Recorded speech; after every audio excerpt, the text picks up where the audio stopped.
ఆ బాలుడి వయసు 10 ఏళ్లు. పేరు శ్వాన్ సింగ్. ఊరు పంజాబ్లోని అంతర్జాతీయ సరిహద్దుకు 2 కిలోమీటర్ల దూరంలో ఉన్న తారావాలి. చిన్నతనంలోనే ధైర్య సాహసాన్ని ప్రదర్శించాడు.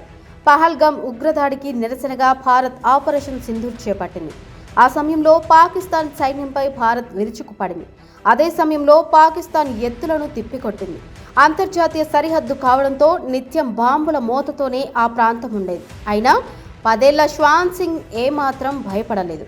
భారతదేశం కోసం పోరాడుతున్న సైనికులకు ఆహారం అందించేందుకు సిద్ధమయ్యాడు. కాల్పుల మోత మోగుతున్నా అతడు బెదరలేదు.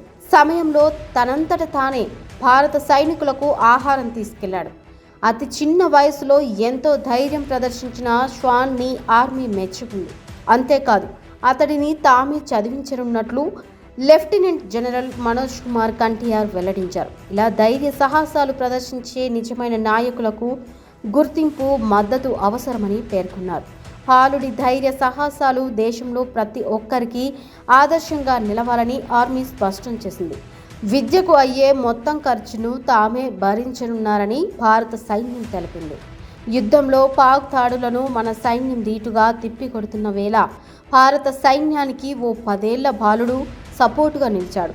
సైనికులకు మంచినీరు, పాలు, టీ, లస్సీ వంటివి అందిస్తూ ఆపరేషన్లో తాను సైతం ఉన్నానని చాటుకున్నాడు. బాలుడి సేవలను గుర్తించిన స్థానిక సైన్యాధికారులు ఆ బాలుడిని సత్కరించారు.